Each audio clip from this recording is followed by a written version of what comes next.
Hi and welcome back to the channel for a quick update on the progress I've made since the last video, which is just over 4 weeks ago since I last posted. Progress has been a bit slow, but progress nevertheless. So let's have a look.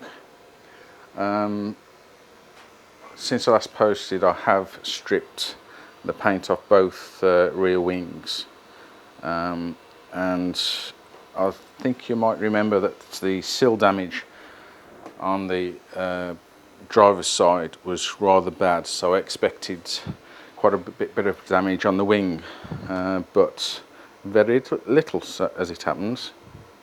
There is a little bit there which hasn't been repaired very well. As you can see, its repair patch is standing out, and as with many other areas on the car, it was just plastered with filler this side, but it's not there anymore, as you can see. Another part you can see here, it was rather a large crack which stretches, I believe, from one of the badge holes where the badge fits, stretching up to the top of the wing. And you can see here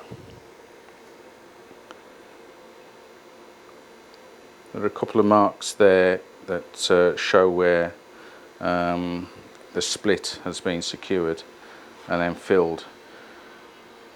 It looks as though it's been not done too bad at the top there, but as we move down you can see a hole there, and there it's just been ground out and filled with a soft filler and then primered and painted, which, as we've said before, is not the way to do it. So that wing doesn't look too bad, to be honest. A little bit of work to do, but nothing compared to the other side. So let's have a look at that one. Now this wing is totally different. The sill area and the door, replacement doors, I've said before, at least that's what I think. This is plastered in a very hard polyester filler, I presume, and then you've got this brown, again very hard, it's not primer obviously, but it's some sort of filler, but it's very hard to get off. And then as we come along, it's being very heavily profiled. Someone's got the grinder out again, and this dark area here, it just looks as though someone's plastered on glass fibre and then profiled it all the way back until we get to the original part of the wing, and then primered and painted over it.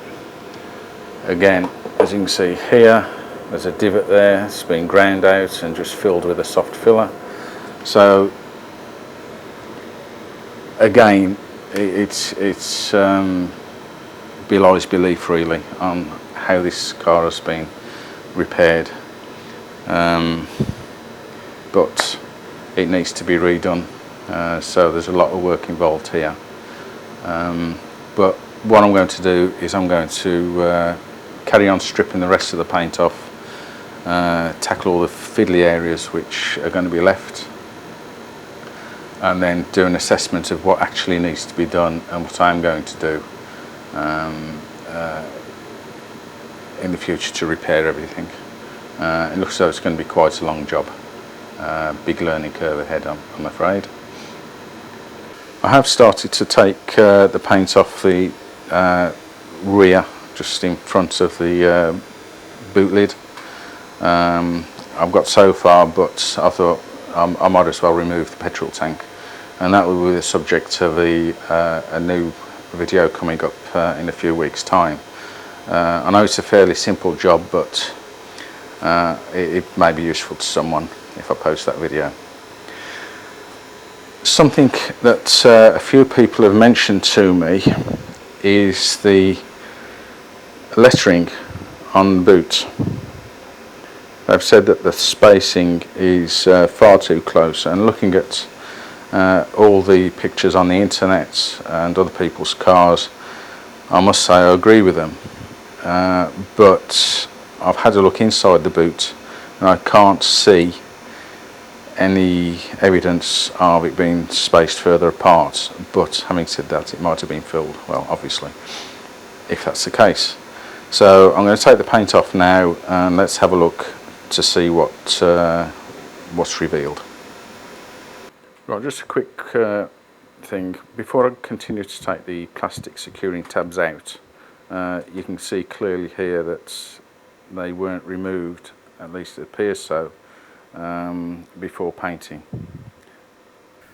Well, I've spent an hour or so removing the paint and the filler from the boot area where the letters are attached, and unexpectedly I can't find any evidence that there were alternative holes for the letters. So that doesn't necessarily mean to say it hasn't been changed, but this might be the standard spacing for this car from the factory. If anyone's got any ideas, or I've seen cars with letter spacings like these, then please let me know. If I find any other evidence, obviously I'll give an update. But anyway, that's enough for today and this update. I'll be doing some more very soon. There's a lot of fiddly areas to do on the car. So please stay tuned. Please subscribe and like and make any comments you feel are prudent. I'd love to hear from people. So there we are. Thanks for watching. See you soon.